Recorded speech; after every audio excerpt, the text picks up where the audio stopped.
A todos ustedes, hermanos, un feliz sábado. Estamos aquí nuevamente para transmitir y compartir la palabra del Señor.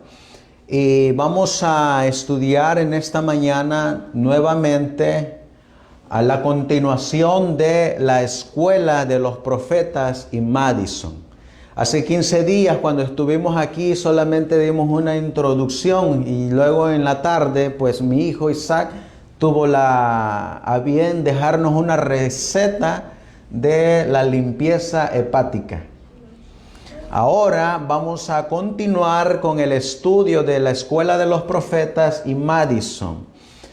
Para nuestros hermanos que nos van a estar acompañando, vamos a mirar en la tarde a esta otra presentación que va en relación con la escuela de Madison, que nos va a ayudar a disipar muchas dudas que tenemos con respecto a esta escuela.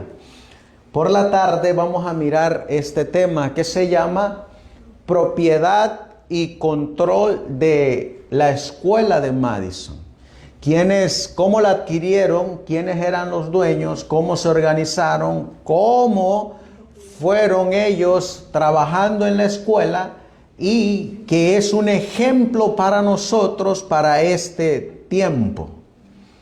Así que, bueno, vamos a comenzar con el estudio de la palabra del Señor, no sin antes orar por el estudio. Vamos a colocarnos de rodillas y vamos a buscar a Dios en oración. Amantísimo Dios, que tu morada está en las alturas de los cielos. Una vez más, Señor, estamos aquí postrados de rodillas en este tu día santo. Día, Señor, que tu palabra dice que desde la puesta de sol hasta la puesta de sol es tu día santo. Por eso, Señor, no nos preocupamos en el tiempo, pues es el único día donde podemos disfrutar fuera de nuestras labores, un día especial junto contigo, todo el día en compañía de su presencia, leyendo tu palabra, cantando himnos, escuchando los testimonios de nuestros hermanos, mirando, Señor, cómo avanza la obra. En fin, mi Dios, tantas cosas que hacemos en este tu día santo que lo que menos queremos es que se nos pase el tiempo. Pero ha llegado el momento, Señor, de que nos hables por medio de tu palabra y de tus testimonios. Y que nos abras los ojos y que nos hagas volver a las sendas antiguas. Si hemos estado creyendo algo equivocado, Señor, te ruego y te suplico que en el nombre de nuestro Señor Jesucristo quites estas escamas de nuestros ojos para poder mirar la luz de la verdadera verdad. Y así, Señor, ser libres en Cristo Jesús. Así como aquel ciego de nacimiento, que cuando le pusiste ese lodo en sus ojos, él ahora podía mirarte claramente. Ahora, Señor, así queremos pedirte que coloques sobre nuestros ojos ese colirio para que podamos mirar y estar revestidos de tu justicia. Así pues, Señor, todo esto te lo pedimos y te lo suplicamos en el precioso y bendito nombre de tu Hijo, nuestro Señor y Salvador Jesucristo. Amén. Amén. Vamos a abrir la palabra de Dios en el libro de Segunda de Reyes, en el capítulo 3, donde miramos nosotros en el tema anterior, Segunda de Reyes, capítulo 2, versículo 1 en adelante. Segunda de Reyes, capítulo 2. ¿Se acuerdan ustedes cuántas escuelas de los profetas habían en ese entonces? Habían 3. ¿Cuáles eran esas 3? Betel, Gilgal y Jericó. Esas 3 escuelas, ¿quién las fundó? El profeta Samuel fundó esas 3 escuelas. Y miramos que lo mismo que los profetas le dijeron a Eliseo en Gilgal, fue lo mismo que le dijeron los profetas a Eliseo en Betel, y posteriormente los mismos profetas que estaban en Gilgal y en Betel le dijeron exactamente lo mismo a Eliseo cuando él estaba en Jericó. Y podemos mirar que estas tres escuelas enseñaban exactamente lo mismo. En Gilgal se le dijo al profeta Eliseo: tu Señor va a ser quitado de ti. Luego llegó a Betel y los profetas le dijeron: Eliseo, tu Señor va a ser quitado de ti. Luego llegó a Jericó y los profetas le dijeron: Eliseo, tu Señor va a ser quitado de ti. Las tres escuelas tenían el mismo conocimiento de Dios. Resulta que Eliseo, quien era un profeta, la Biblia nos va a decir en el versículo 4, hablándonos del verdadero método de una escuela. Segunda de Reyes, capítulo 4 y el versículo 1. Miren lo que dice la Biblia.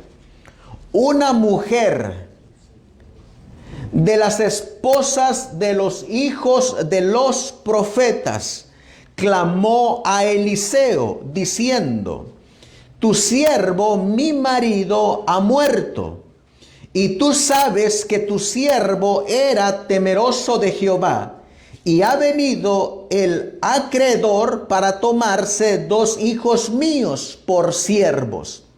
Versículo 2.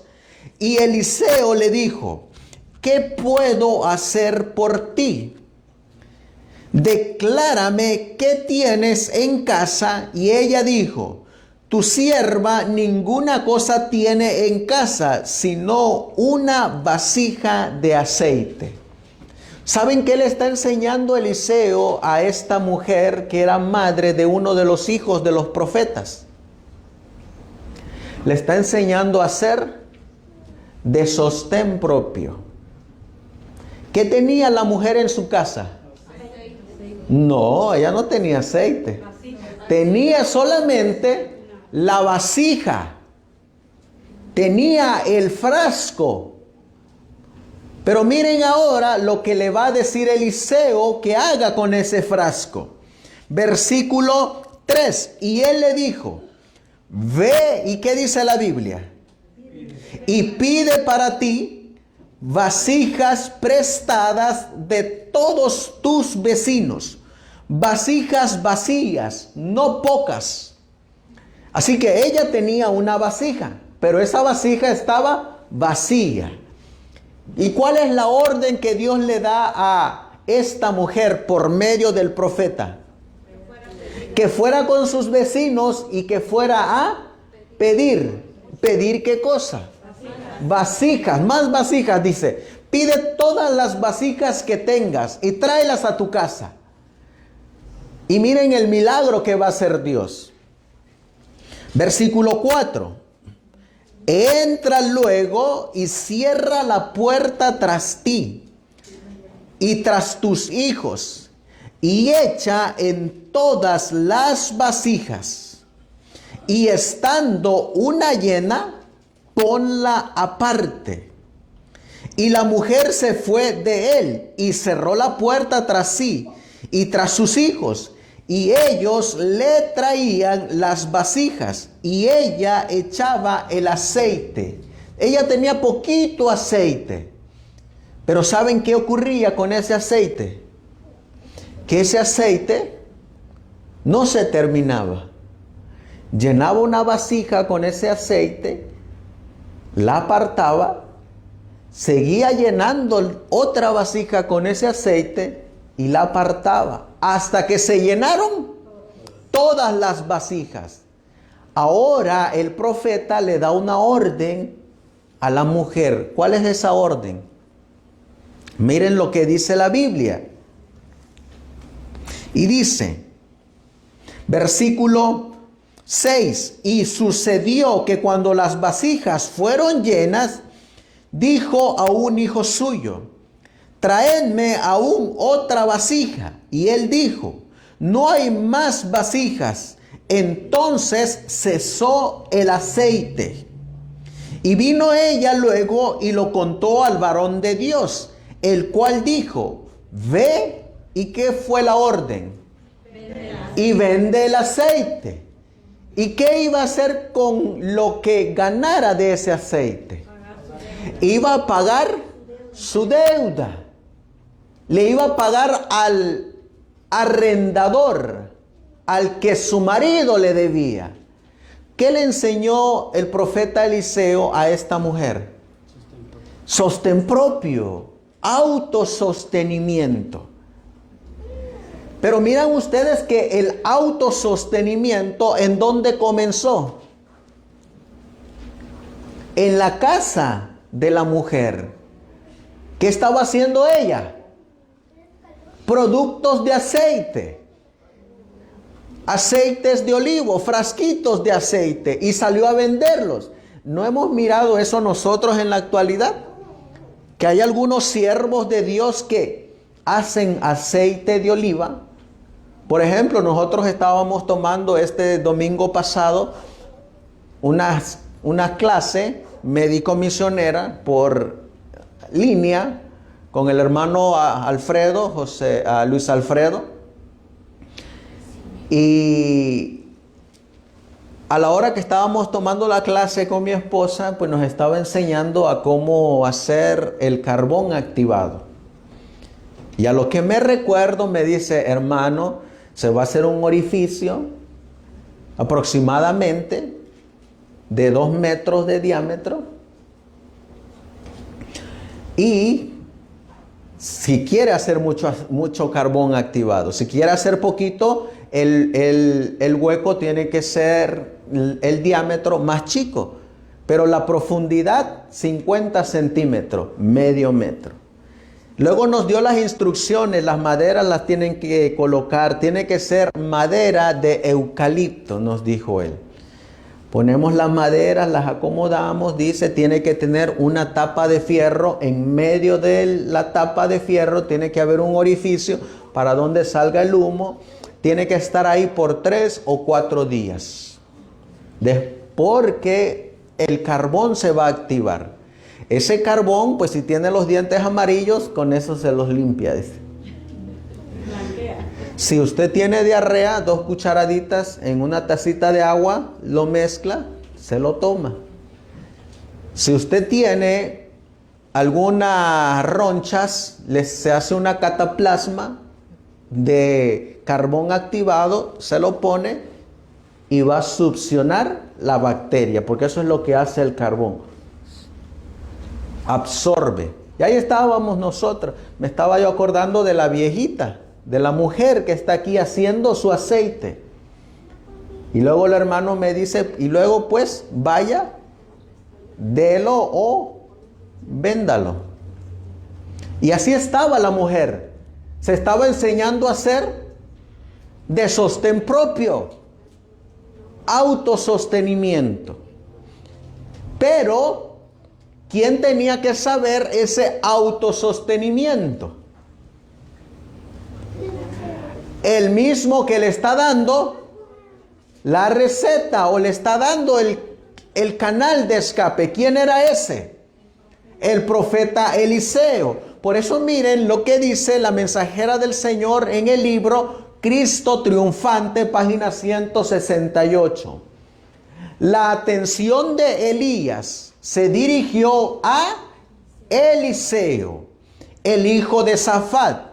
Eliseo había recibido su educación lejos de la ciudad y de la disipación de la corte. Había sido preparado para que adquiriera hábitos de sencillez y obediencia a sus padres y a Dios. Pero aunque de espíritu humilde y tranquilo, Eliseo no tenía un carácter voluble. Poseía integridad, fidelidad, amor y temor a Dios. tenía las características de un gobernante, pero junto con ellas poseía la mansedumbre del que estaba dispuesto a servir. Su mente se había ejercitado en las cosas pequeñas. Así que, ¿cómo había sido educado Eliseo? Lejos de la ciudad. Le voy a pedir a mi esposa que me pase mi mochila para poderles compartir algo que traemos aquí. Miren lo que dice esta otra cita. Cristo triunfante, página 168. Su casa estaba rodeada, ¿cómo dice ahí? Su casa estaba rodeada de bienestar, pero él sabía que a fin de obtener una educación completa, debía ser un obrero constante en cada área de la obra que se debía realizar. En ningún aspecto consentiría en estar menos informado que los siervos de su padre. Primero, dice aquí, habría de aprender a servir, y de este modo sabría cómo dirigir, instruir y ordenar mientras realizaba todas sus actividades. Así que, ¿qué tenía que ser primero Eliseo? Siervo. Tenía que aprender a ser siervo. Pero ¿dónde estaba Eliseo? Fuera de la ciudad. Lejos. Vamos a mirar nosotros aquí un proyecto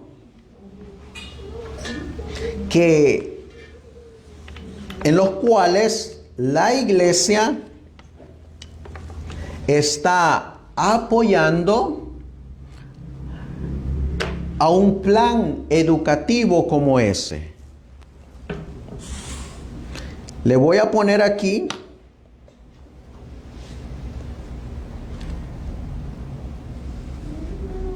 unas evidencias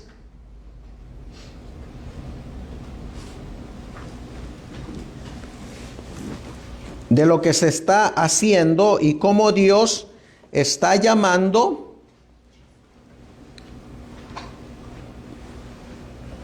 ¿sí miran ahí? ¿Qué miran ahí ustedes? Un campo. Puro monte. Fuera de la ciudad.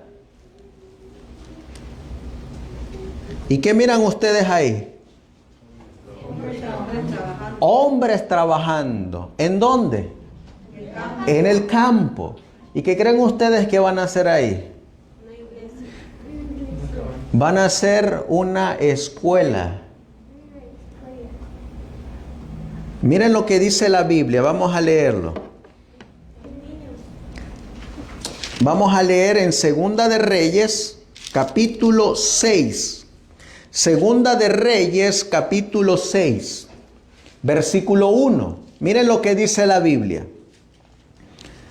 Los hijos de los profetas dijeron a Eliseo: he aquí el lugar en que moramos contigo nos es estrecho. Vamos ahora al Jordán y tomemos de allí, ¿qué dice la Biblia? Cada uno una viga. ¿Saben qué es una viga? Madera. Tomemos cada uno madera y hagámonos allí lugar en que habitemos.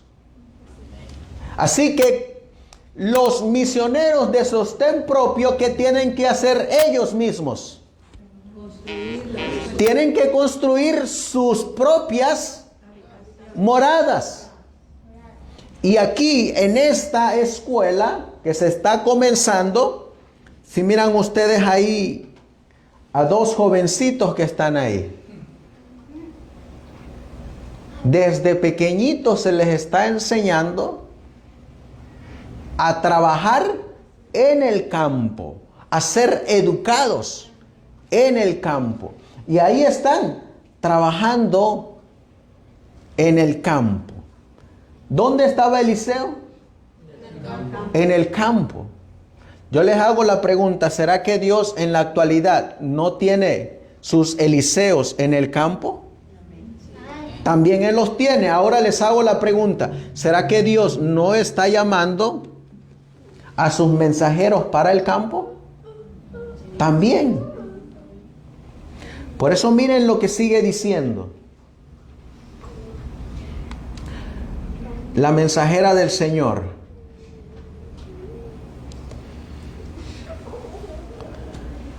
No quería separarse de su maestro, el profeta Eliseo, mientras hubiese oportunidad de adquirir mayor preparación para servir, aunque Elías no lo sabía. La revelación de que iba a ser trasladado había sido comunicada a sus discípulos en las escuelas de los profetas y en particular a Eliseo. Así que Elías, ¿qué era lo que no sabía? Que ya se iba. Pero ¿quiénes sí sabían? Los profetas y especialmente Eliseo. De manera que el probado siervo del hombre de Dios se mantuvo a su lado.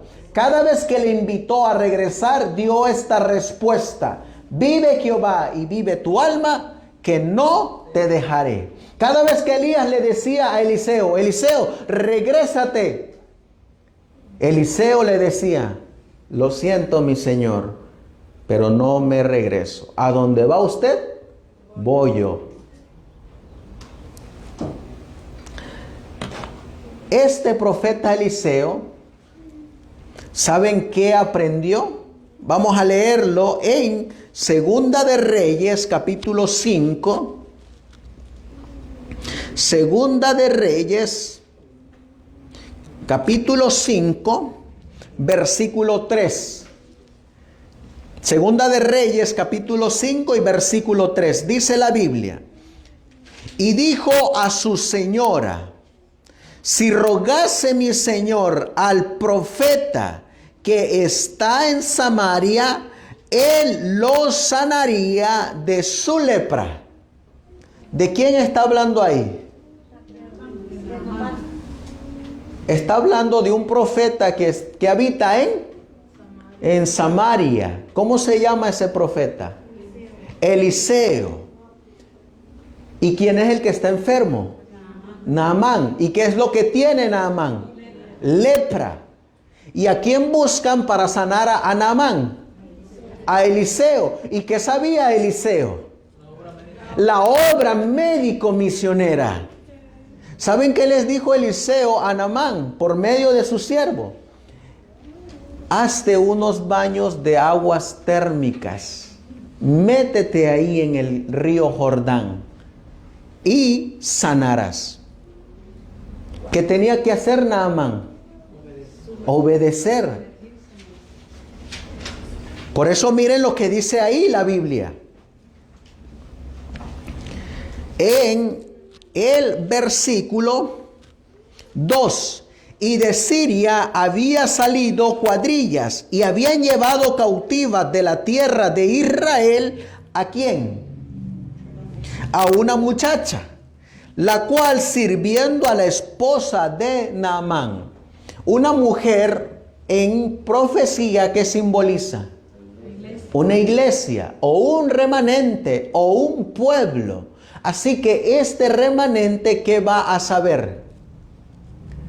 Este remanente del 2021, que hay profeta en el pueblo de Israel. ¿Quién es esa profeta?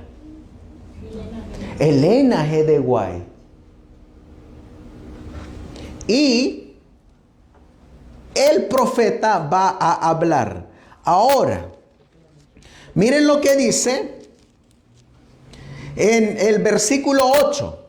Y como Eliseo, varón de Dios, oyó que el rey de Israel había rasgado sus vestiduras, envió a decir al rey Eliseo: ¿por qué has rasgado tus vestiduras? Venga ahora a mí y sabrá que hay profeta en Israel.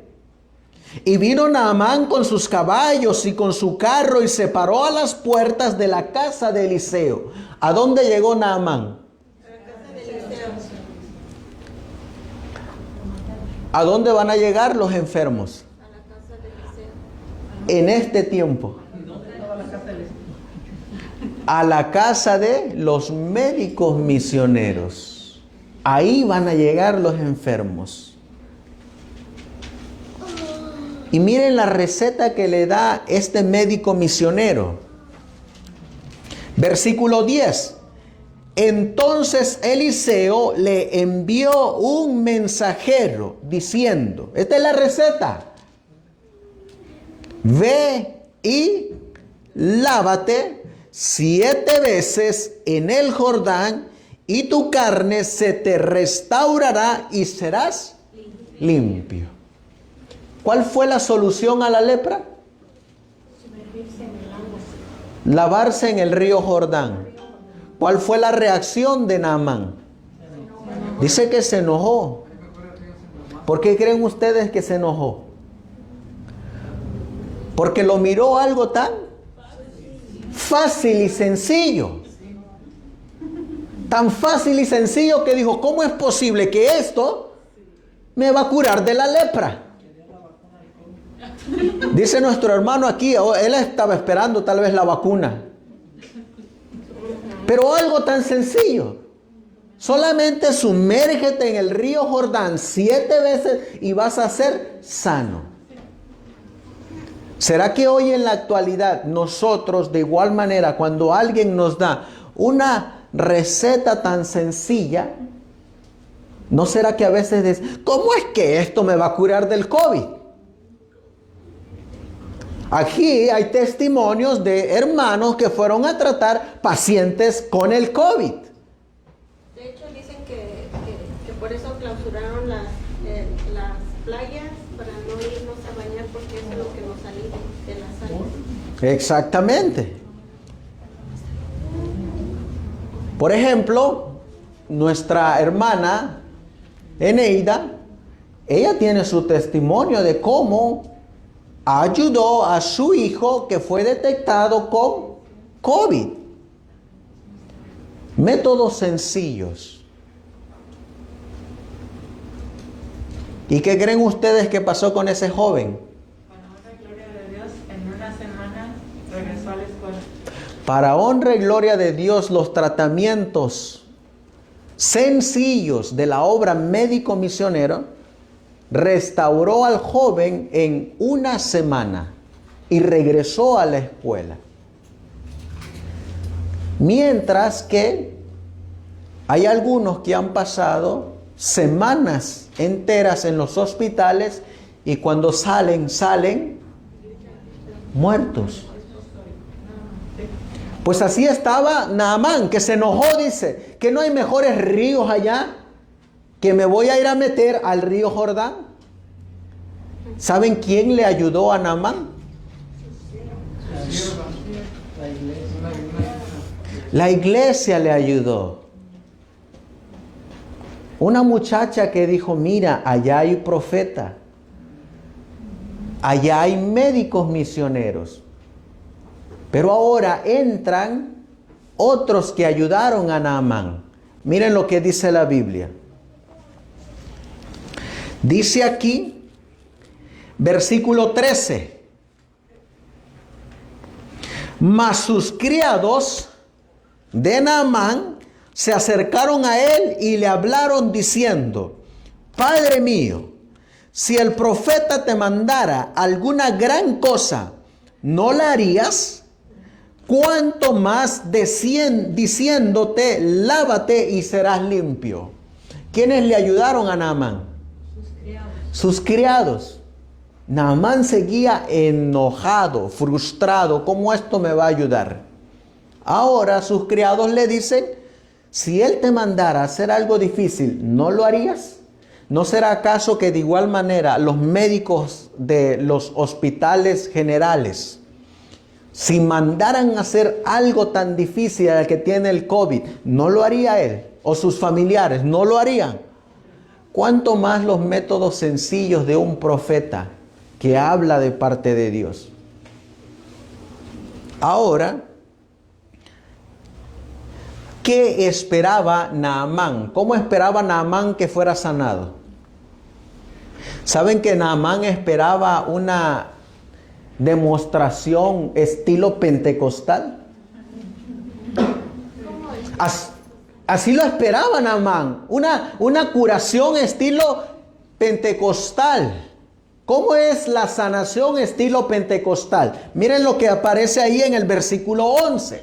Palabras del mismo Naamán. Dice, y Naamán se fue enojado, diciendo, he aquí, yo decía para mí, es decir, yo pensaba, saldrá él luego, es decir, saldrá el profeta luego, y estando en pie, invocará el nombre de Jehová su Dios, y alzará su mano, y tocará el lugar, y sanará la lepra. ¿No es así como hacen las iglesias caídas babilónicas? Que sale el profeta o el pastor, se pone enfrente del enfermo, levanta la mano, toca la lepra o el lugar donde él está, donde está la herida, ora a Dios y ¡puf!, por arte de magia, sanado.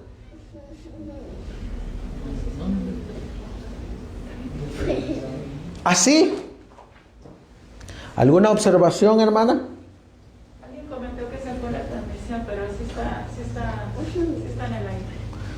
Ahora, ¿se dan cuenta que hay dos tipos de sanaciones? La sanación estilo pentecostal y la sanación de acuerdo al método divino, al método de Dios. Por eso, miren lo que dice la Biblia hablando acerca de esta mujer. Miren lo que dice.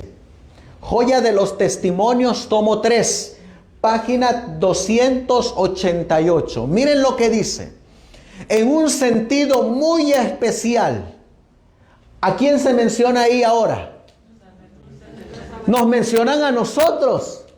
En un sentido muy especial, los adventistas del séptimo día han sido colocados en el mundo como, ¿cómo dice ahí? Como centinelas y transmisores de luz.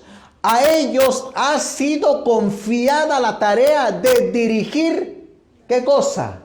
La última amonestación a un mundo que perece. ¿A quién se le ha dado esta encomienda? A nosotros. ¿A quién se le dio la encomienda cuando se fue Elías? A Eliseo. Miren lo que sigue diciendo la mensajera del Señor en esa misma página. Una obra. El mensaje de los 3 ángeles en compañía del brazo derecho. La reforma pro salud. Una obra de la mayor importancia les ha sido confiada. Proclamar los mensajes del primero, segundo y tercer ángel. ¿A quiénes? A los adventistas del séptimo día. ¿Saben ustedes que llama individualmente? No dice corporación adventista, sino dice a los adventistas. Ninguna otra obra puede ser comparada con esta. Y nada debe desviar nuestra atención de ella. Es decir, tenemos que estar enfocados, centrados, a no ser desviados de esta misión. Y miren lo que sigue diciendo. Las verdades que debemos proclamar al mundo son las más solemnes que jamás hayan sido confiadas a seres mortales. Nuestra tarea consiste en proclamarlas El mundo debe ser amonestado y el pueblo de Dios tiene que ser fiel a su cometido. Pero ¿qué ha ocurrido en la iglesia? ¿Qué ocurrió en el tiempo de Elías? Miren lo que dice Primera de Reyes, capítulo 19, versículo 18. ¿Qué ha ocurrido? Primera de Reyes, capítulo 18 y el versículo, capítulo 19 y el versículo 18. Pero yo he hecho que queden en Israel 7,000 cuyas rodillas no se doblaron ante Baal y cuyas bocas no le besaron. Entonces, ¿cómo estaba el pueblo de Israel? ¿Cómo estaban sus rodillas? De rodillas. ¿Y qué habían hecho con Baal? Lo habían besado. ¿Saben que eso de besar me hace recordar a un predicador muy famoso? En una declaración que él hizo, en una campaña evangelística que tuvo en España, el año pasado. ¿Y saben qué declaración es esa que él dijo? Es esta. Si un hermano católico te regala una medallita, bésala. No pasa nada. Pues así estaban los israelitas en los tiempos de Elías. Besaban a Baal. ¿Saben quién fue este predicador? Alejandro Bullón, el evangelista más reconocido en la iglesia adventista. ¿Y saben cómo se llama la serie que él da? Cómo ganar almas para Cristo. Bajando las normas del mensaje de los 3 ángeles. Por eso miren lo que dice. Hablando Elías, él respondió: he sentido un vivo celo por Jehová Dios de los ejércitos, porque los hijos de Israel han dejado tu pacto, han derribado tus altares y han matado a espada ¿a quiénes? A tus profetas, y solo yo he quedado y me buscan para quitarme la vida. ¿Cómo se sentía Elías? Solo. Que no sabía Elías que habían 7,000 que no habían doblado sus rodillas ni besado a Baal. ¿Saben que eso mismo va a ocurrir en nuestro tiempo? Miren lo que dice la palabra de Dios en el libro de Hechos. El apóstol Pedro, hablando para nuestros tiempos, en Hechos capítulo 3, él miró en profecía nuestro tiempo. Versículo 19, Hechos 3:19, dice la Biblia, por medio del apóstol Pedro: así que, ¿cómo dice ahí? Arrepentíos y convertíos para que sean borrados vuestros pecados, para que vengan tiempos de refrigerio de la presencia del Señor, y Él envíe a Jesucristo que os fue antes predicado. ¿Cuál es el mensaje para este tiempo? Convertirnos, arrepentirnos, confesar nuestros pecados. Y entonces, ¿qué va a venir sobre nosotros? Los tiempos de refrigerio. ¿Y qué son los tiempos de refrigerio? La lluvia tardía va a venir sobre nosotros. Pero ¿saben algo? La pregunta es, ¿cómo recibieron los discípulos esa lluvia o esos tiempos de refrigerio? Porque es lo mismo que va a pasar con nosotros. ¿Cómo es que ellos lo recibieron?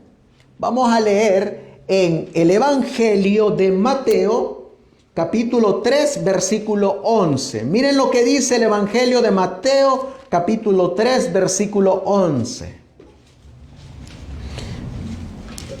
Mateo capítulo 3, versículo 11. Ya lo tenemos. Dice la Biblia: yo a la verdad os bautizo en agua. ¿Quién está hablando ahí? Juan el Bautista. Y ese bautismo en agua es para arrepentimiento. Mas el que viene tras mí, ¿quién es ese? Nuestro Señor Jesucristo es más poderoso que yo, cuyo calzado no soy digno de llevar. Él os bautizará con el Espíritu Santo y con fuego. Yo les hago la pregunta. Para que los discípulos pudieran recibir esos tiempos de refrigerio, ¿qué tenían que hacer primero? Arrepentirse, convertirse, y ahora iban a confesar sus pecados, alejarse de sus pecados, y ahora iba a venir el Espíritu Santo. Pero hay algo que iban a hacer.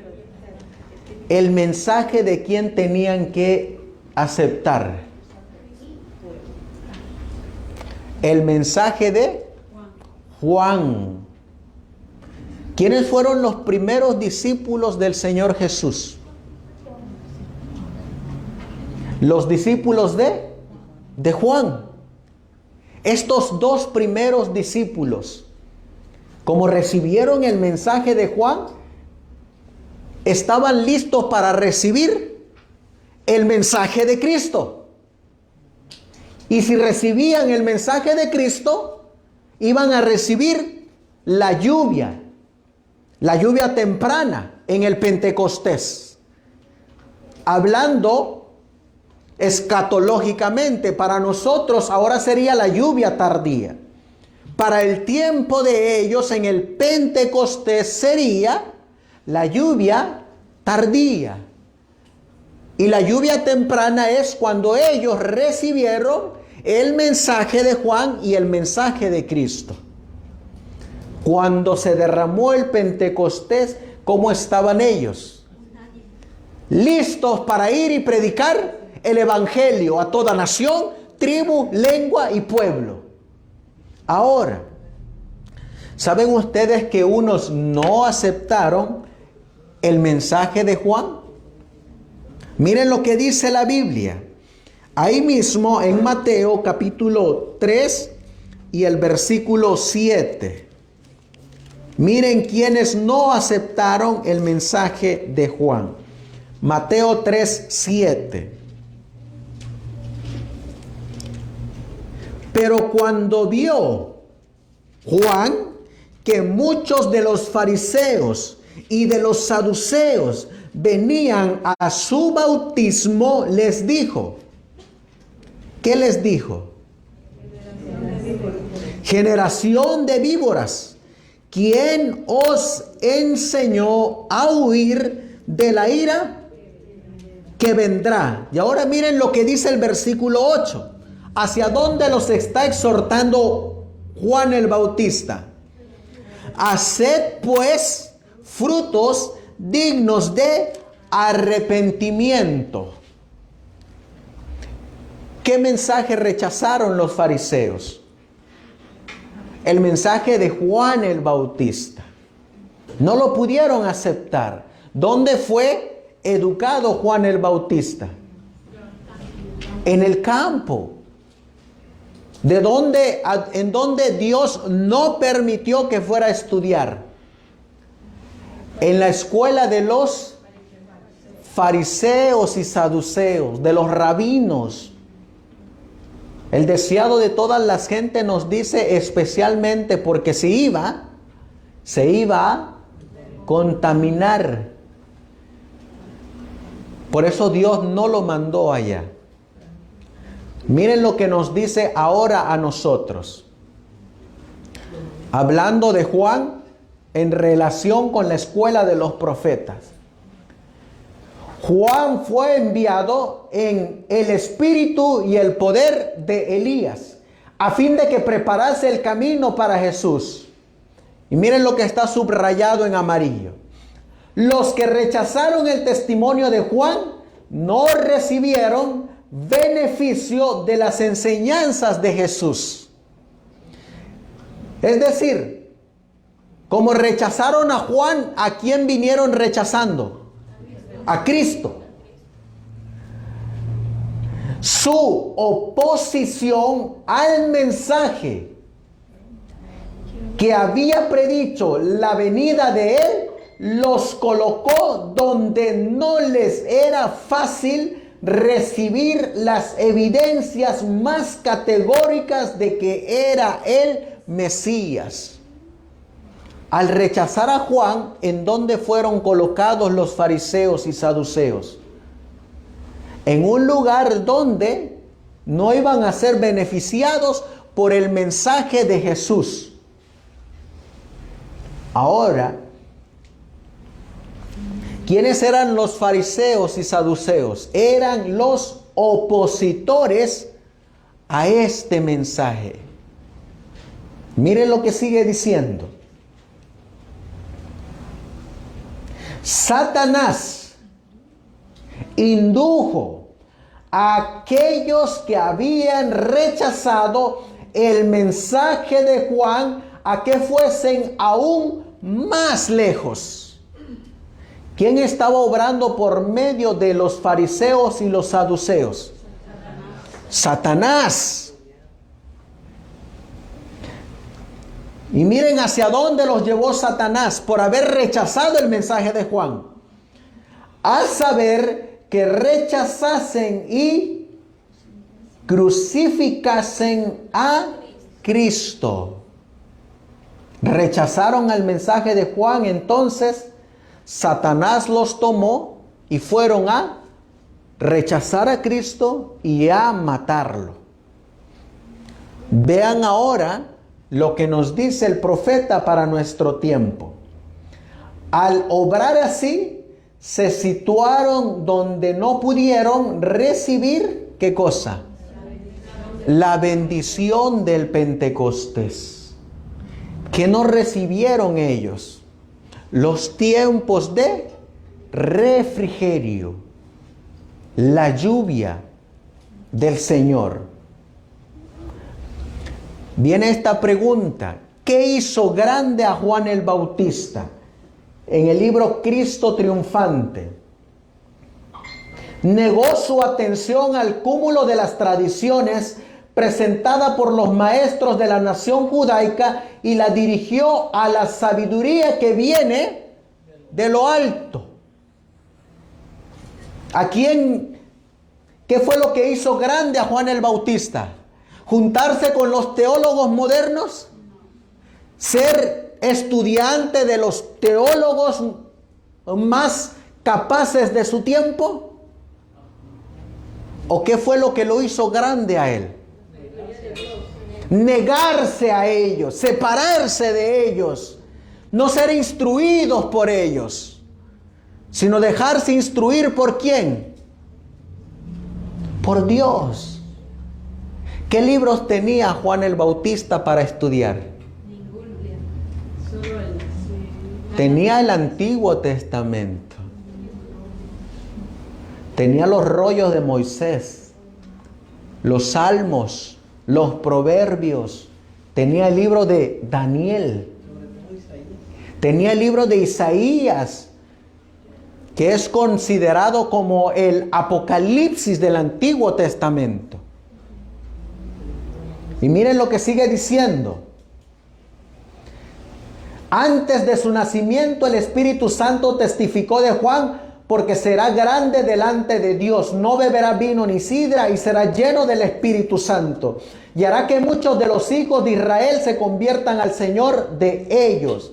E irá delante de él con el espíritu y virtud de Elías, para hacer volver los corazones de los padres a los hijos y de los rebeldes a la prudencia de los justos, para preparar al Señor un pueblo bien dispuesto. Y miren lo que hizo todavía más grande a Juan. Le voy a regresar para que la hermana le tome foto. Miren lo que hizo todavía más grande a Juan. Esto está en el Deseado de todas las gentes, página 106. ¿Qué dice el espíritu de profecía? Juan no había, ¿qué cosa? Reconocido la autoridad de ¿quién? Del Sanedrín, ni pedido su sanción sobre su obra. ¿A quién lo consultaba Juan? Al Sanedrín. ¿Quién sería el Sanedrín el día de hoy? La conferencia general. Pero ¿qué tal si estamos en un grupo de sostén propio? ¿Quién sería el Sanedrín? La junta directiva. Y miren lo que dice el espíritu de profecía.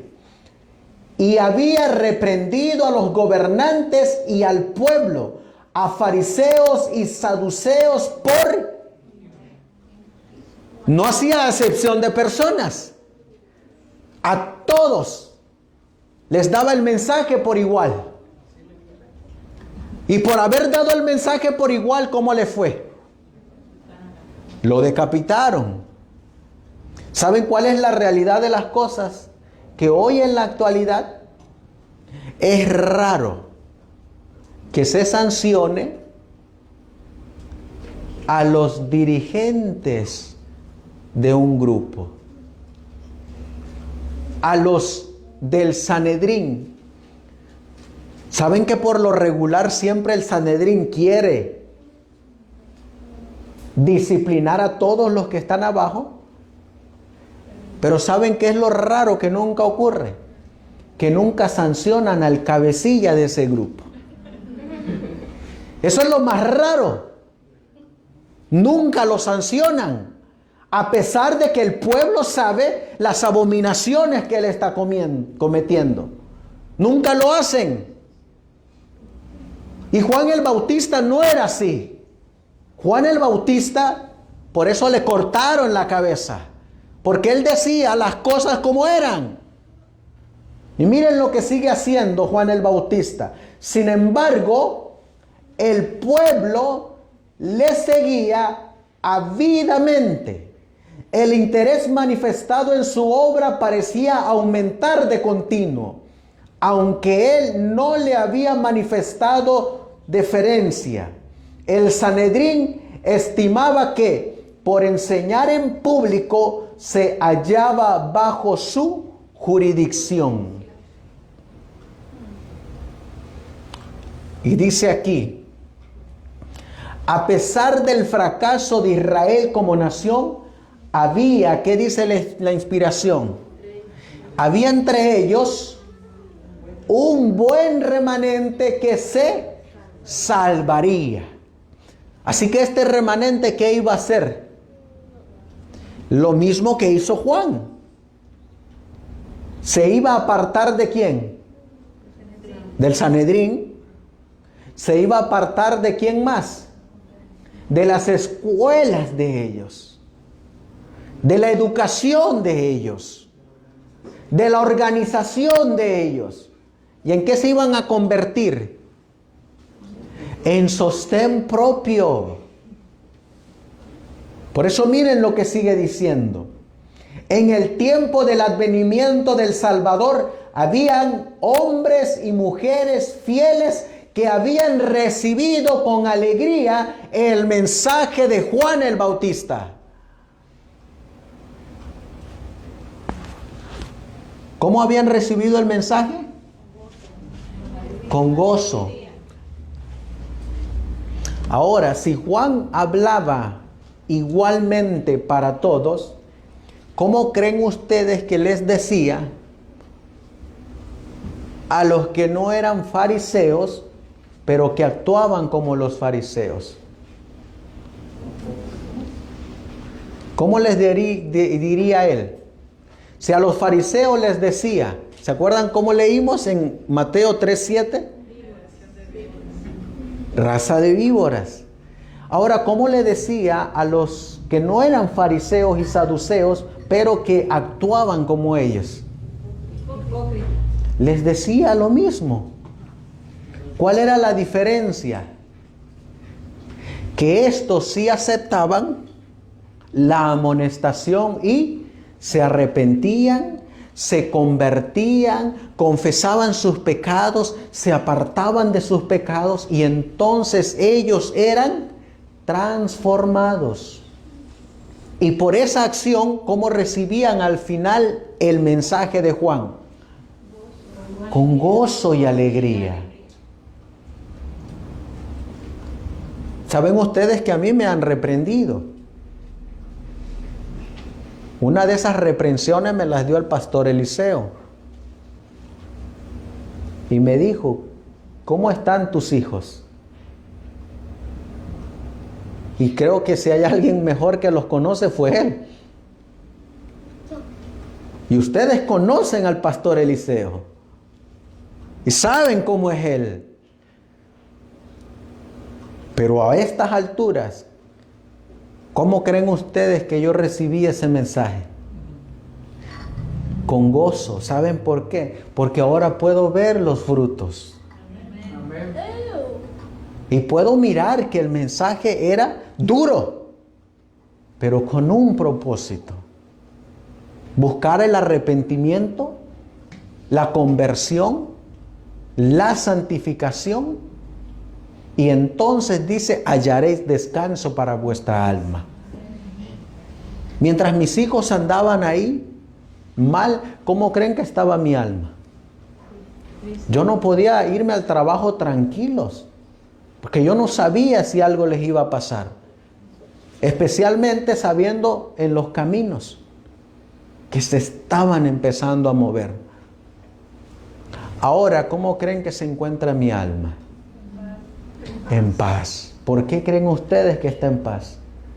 Porque ahora sé en los caminos que ahora andan. ¿Se dan cuenta? Miren lo que dice aquí. Ahora es para nosotros. En 1844 ocurrió lo mismo. Y miren lo que dice en el libro de Primeros Escritos, página 260. En 1844, aborrecieron a aquellos que amaban su aparición y los expulsaron de sus iglesias. Los que predicaban el mensaje del tercer ángel. Los corrían de las iglesias. Los que rechazaron el primer mensaje no pudieron recibir beneficio del segundo. Y por haber rechazado los dos mensajes anteriores, entenebrecieron de tal manera su entendimiento que no pueden ver luz alguna en el mensaje del tercer ángel, que muestra el camino que lleva al lugar santísimo. Y miren la declaración tan solemne. Vi. ¿Quién está hablando ahí? La mensajera. Vi que así como los judíos crucificaron a Jesús, las iglesias nominales han crucificado estos mensajes y por lo tanto no tienen conocimiento del camino que lleva al Santísimo. Yo les hago la pregunta, si nosotros rechazamos el mensaje de los tres ángeles, espiritualmente, ¿qué estamos haciendo? ¿Crucificando a quién? A Jesús, a Cristo. Hay algunos que pensamos así, si yo hubiera estado en el año 31, cuando estaban crucificando a Jesús, yo no lo hubiera crucificado. Yo no hubiera dicho, queremos a Barrabás. Yo no hubiera dicho, no tenemos más rey que a César. No, yo hubiera sido uno de los que hubieran dicho, no lo maten. Pero saben que en la actualidad el rechazar estos tres mensajes equivale lo mismo a crucificar a Jesús. Por eso, si nosotros rechazamos este mensaje, en realidad, ¿qué estamos haciendo? Matando a Cristo.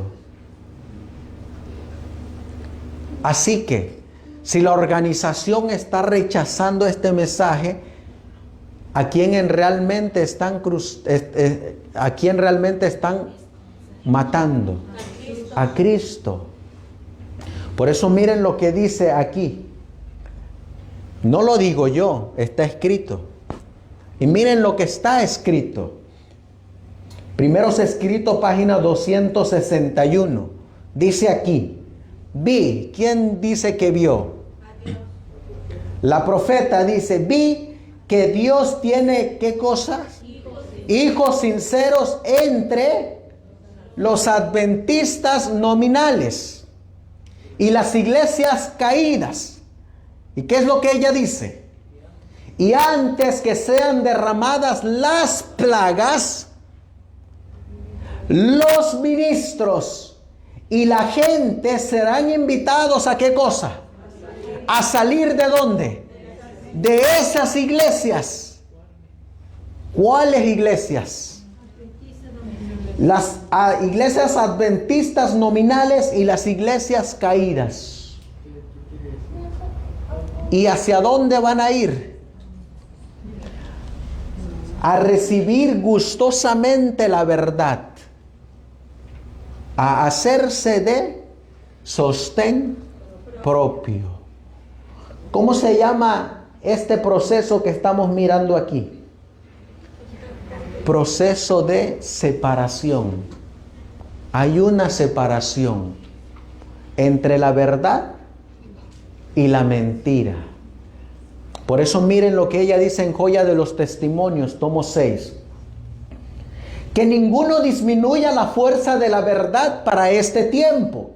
Nuestra preocupación debe ser la verdad presente. El mensaje del tercer ángel debe cumplir su obra de separar de las iglesias a un pueblo que se sostendrá sobre la plataforma de la verdad eterna. ¿Cuál es la obra del mensaje del tercer ángel? Separar. Por eso miren lo que ella dijo para nuestros tiempos. Y ahora vamos a hablar más claro la verdad. Miren lo que ella dijo. Testimonios para los ministros 304. ¿Qué dice ella? ¿Cómo sufre mi corazón al ver a presidentes de la asociación asumiendo la responsabilidad de seleccionar a los que pueden amoldar para trabajar con ellos en el campo? Eligen los presidentes a los que no van a discrepar con ellos, sino que se van a limitar a actuar como máquinas para moldarlos. Ningún presidente tiene derecho de hacer esto. Y saben que eso es lo que ocurre también ahorita en los grupos de sostén propio. Yo me uno y jalo a mi grupo a los que yo puedo manejar, a los que yo puedo amoldar, a los que no me van a hacer la guerra, ni se van a poner en contra mía, a los que yo puedo dirigirlos como meras máquinas.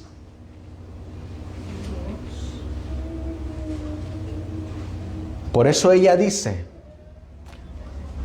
que la escuela de Madison, cuando ella y los pioneros adventistas la levantaron, estamos hablando de estos pioneros de la escuela de Madison, dice Testimonios para la Iglesia, el tomo 7, página 173.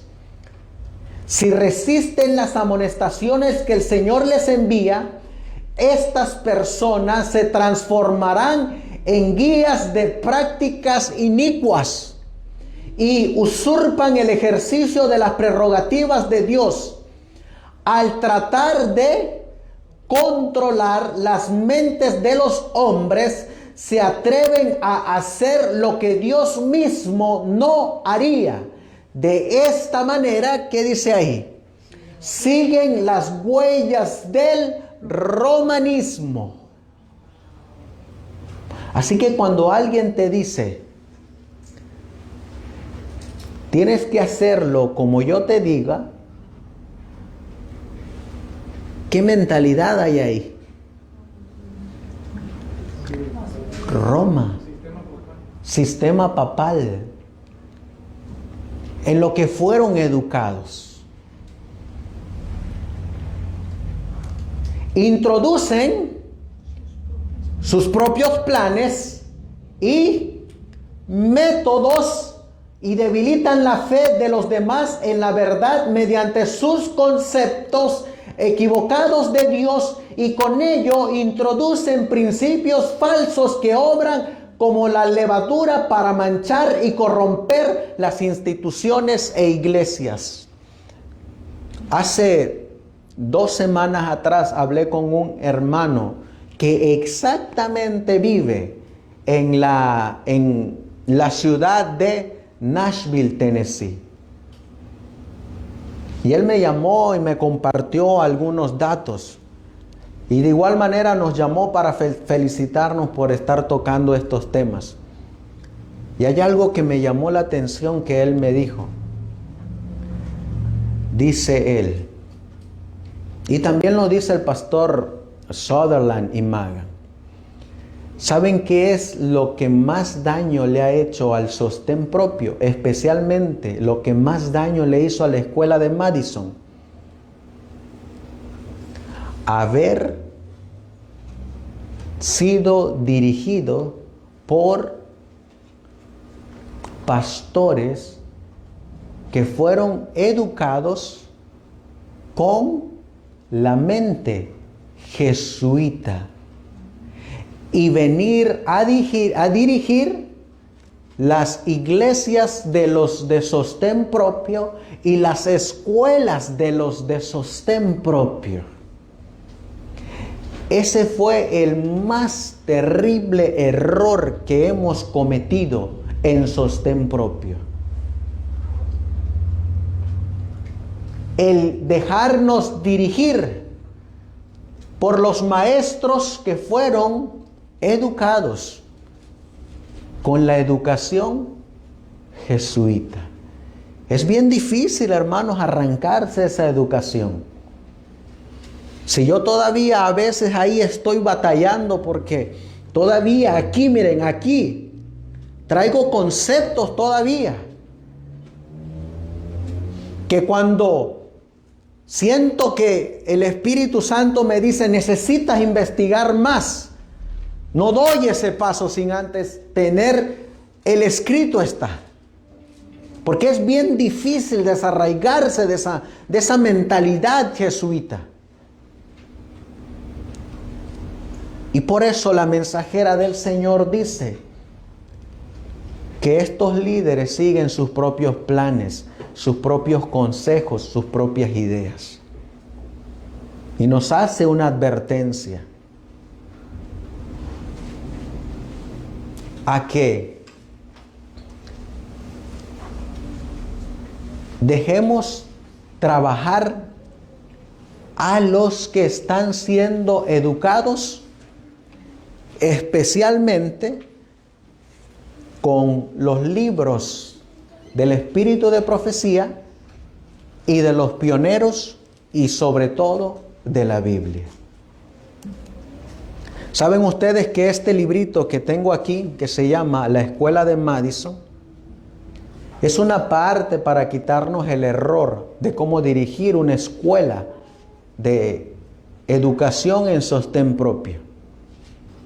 Yo fui a una escuela en sostén propio, estudié ahí, pero nada de lo que me enseñaron ahí está escrito aquí. Nada. Y muchas prácticas que se hacen ahí van en contra de la escuela ordenada por Dios, Madison, que este libro lo desenmascara. Y no solamente eso, los manipulan en esta parte esencial en la obra del sostén propio, en los diezmos y las ofrendas. Ahí los manipulan. ¿Y saben por qué? Porque hay una de las cosas de las huellas del romanismo. ¿Saben cuál es una de las esenciales características del romanismo? Dice aquí, yo le puse aquí en la partecita de abajo, leer Ciencia de la verdadera educación, página 35. ¿Saben qué dice esa página de este libro? Que la centralización es del romanismo. Todo centrado en un solo lugar es romanismo. Todas las órdenes centradas en un solo lugar es catolicismo. Por eso en las escuelas de sostén propio, cada escuela se regía y se dirigía autónomamente. Ellos mismos se dirigían. Por eso miren lo que ella escribe en este panfleto número 12, párrafo 12. En otra ocasión expresó su opinión sobre la obra de sostén propio en los campos extranjeros. Debe destacarse la forma en que los misioneros en campos extranjeros están llegando rápidamente. Y miren lo que dice: al ver la necesidad de sostenerse a sí mismos en esos campos, desde India, China, Corea, Japón, Sudamérica y África, llegan testimonios de que el misionero de éxito deberá en el futuro, ¿qué dice ahí? Ser de sostén propio y deberá enseñar a sus conversos a ganarse la vida. ¿Cuál es la obra de éxito? Ser de sostén propio. En 1895 ella escribió, en septiembre, Testimonios para Ministros 359. No encuentro descanso de espíritu. Una escena tras otra es presentada en símbolos delante de mí y no hallo descanso hasta que comienzo a escribir el asunto.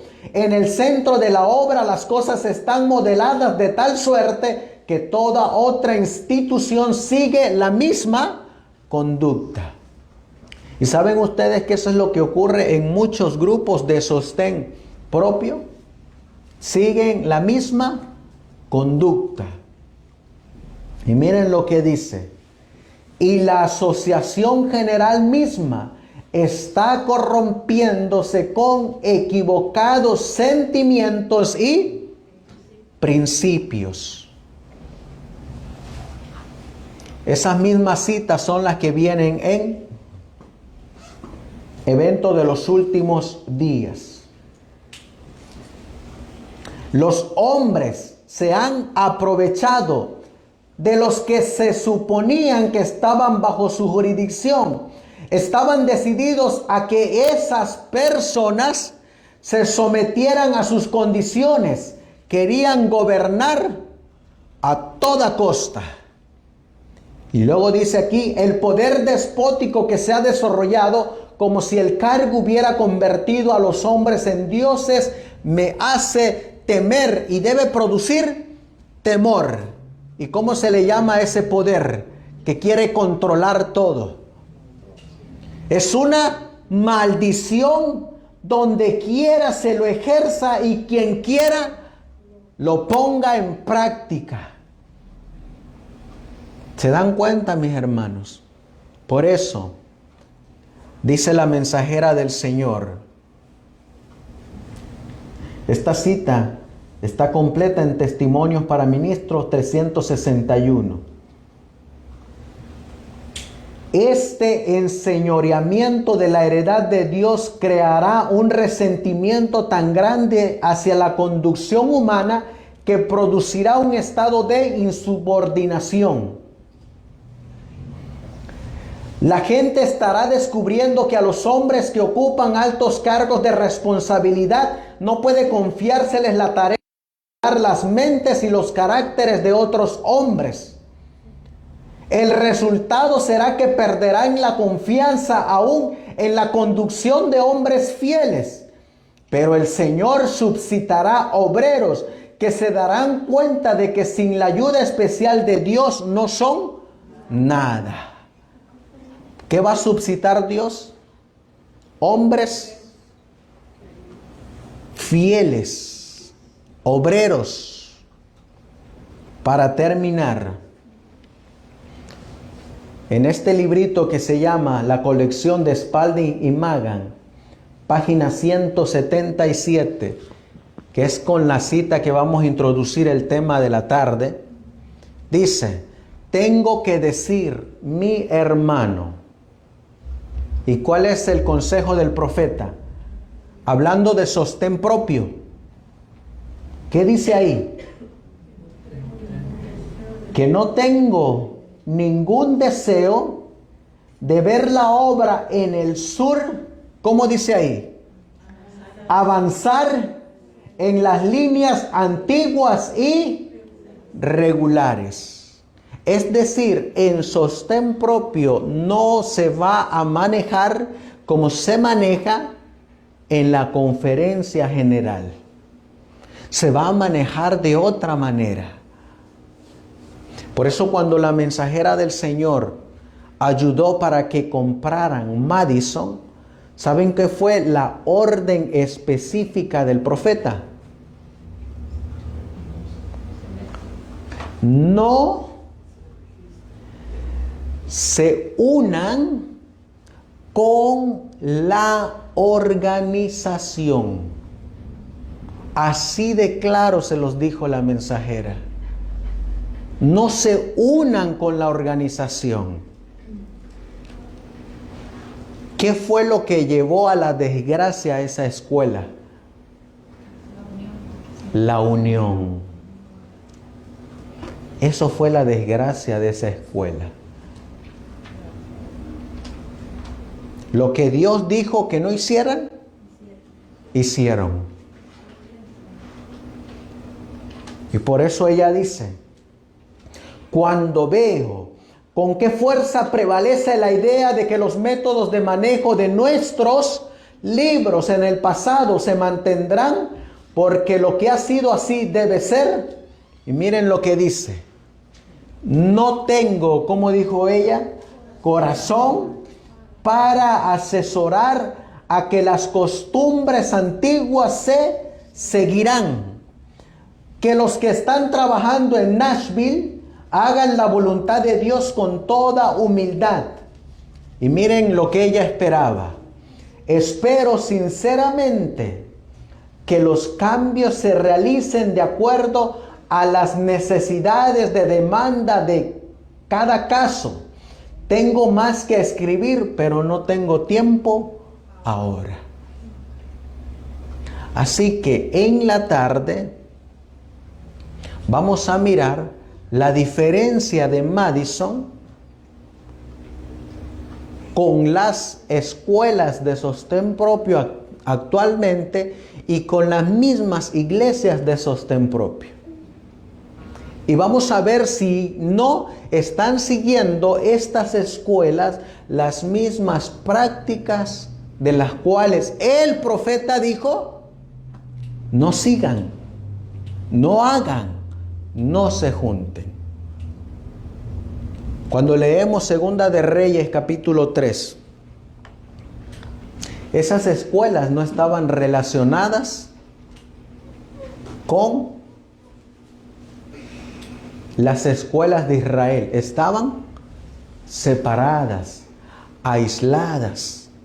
Ellas eran autodependientes, se autosostenían, se autoadministraban. Por eso le decía yo a mi esposa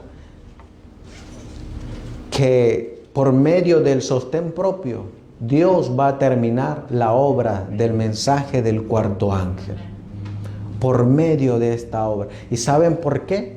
Porque aquí al que obedecemos es a Dios y no a los hombres.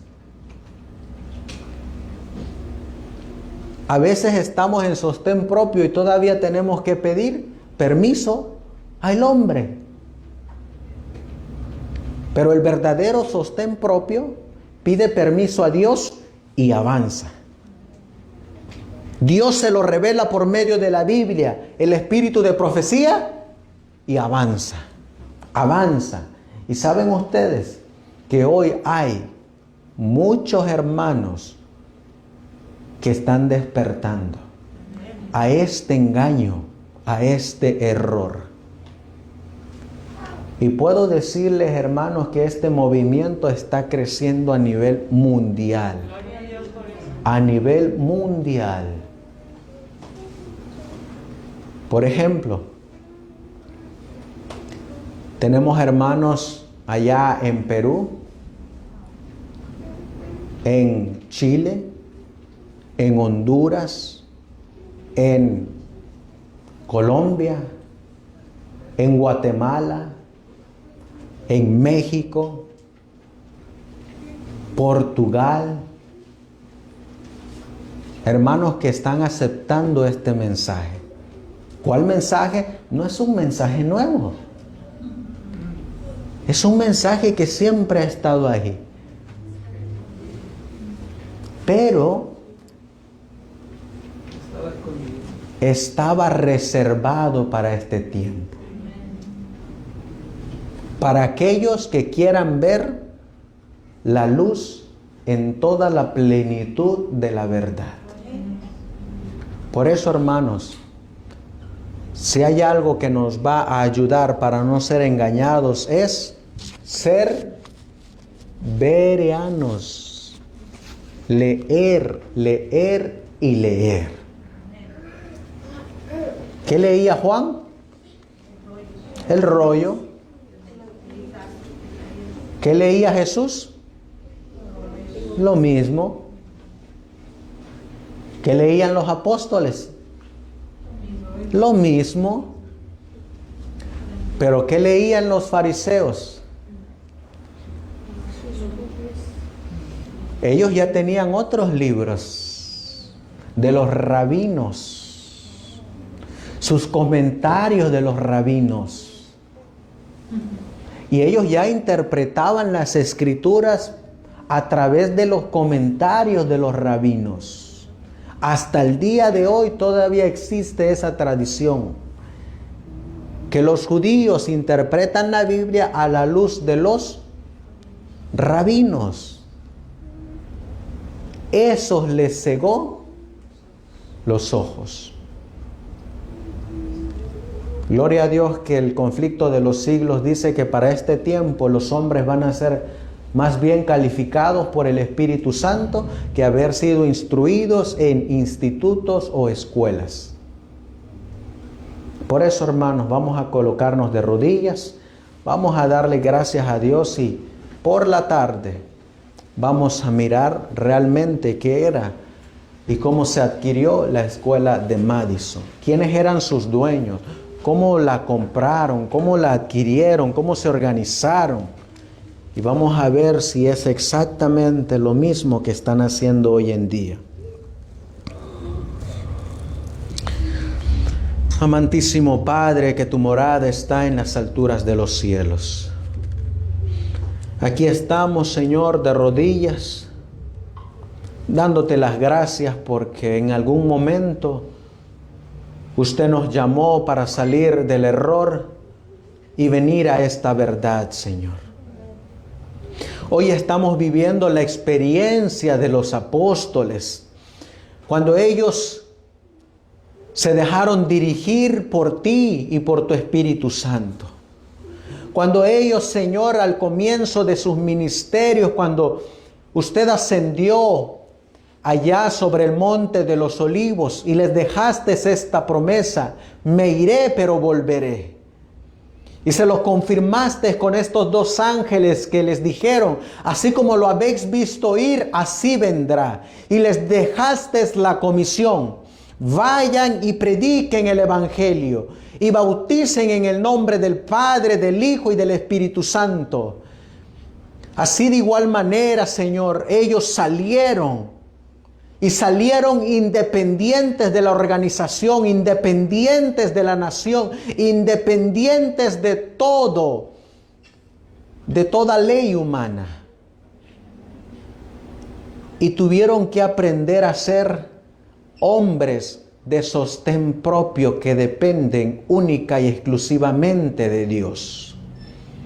Hoy, Señor, a nosotros nos ha tocado esa experiencia. A no depender de un hombre, de una organización, sino a depender del Cordero de Dios. Por eso, Señor, ayúdanos a no errar en nuestras decisiones. Ayúdanos, Señor, a siempre tener un escrito está. Ayúdanos, Señor, a seguir siempre los consejos de tu palabra y de tus testimonios. Si hay algo, Señor, que en esta obra tememos, es el temor a obrar de una manera equivocada. Por eso, Señor, siempre estamos pidiéndote tu dirección y buscando, Señor, cómo dirigiste a tus santos hombres en el pasado, para que nos dirijas a nosotros en el presente. Y así, Señor, dar más fuertemente el mensaje del cuarto ángel.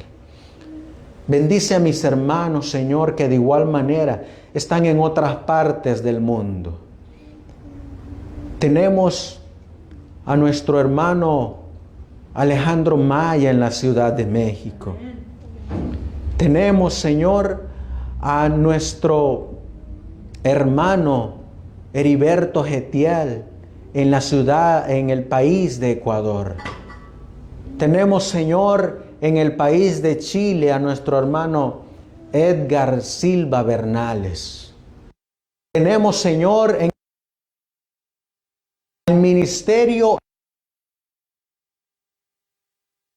por nuestro hermano Rodolfo, Señor, quienes ellos de igual manera están trabajando duramente.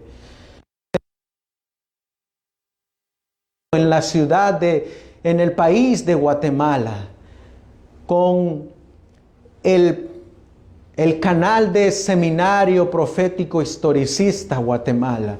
Están allá, Señor, ellos avanzando en la obra.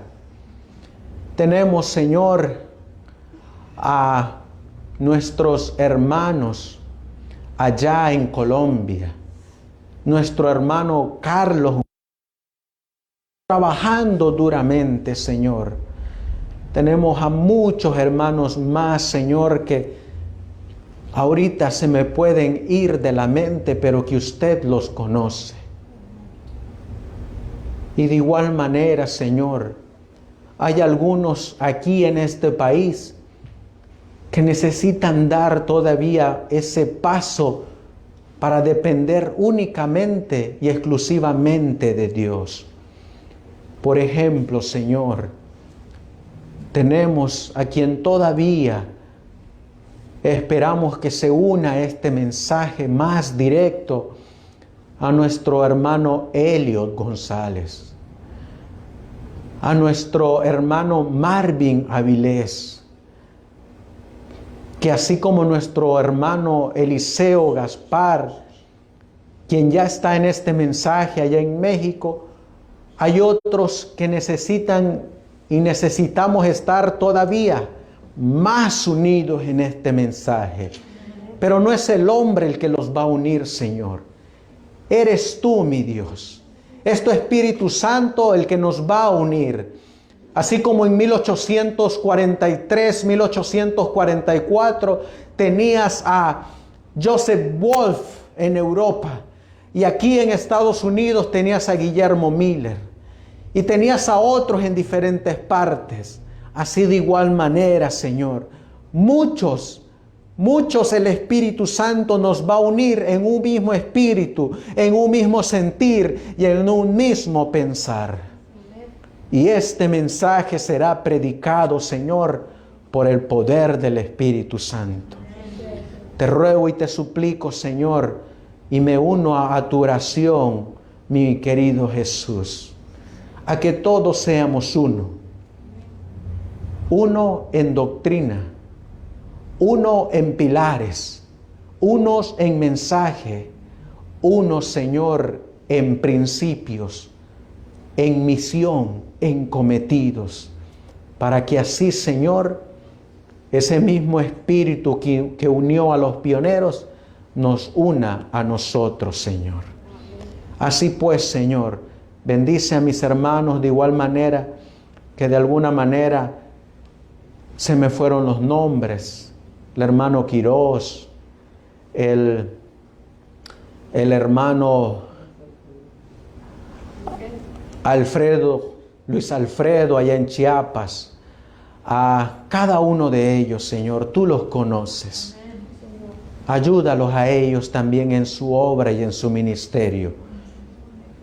Y manda, Señor, a ayudantes más para seguir proclamando este mensaje.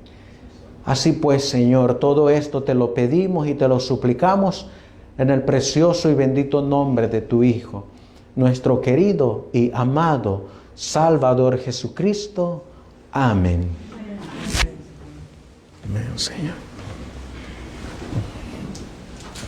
Que el Señor les bendiga, hermanos, y si Dios nos permite, a las 4:30 estaremos transmitiendo el otro mensaje.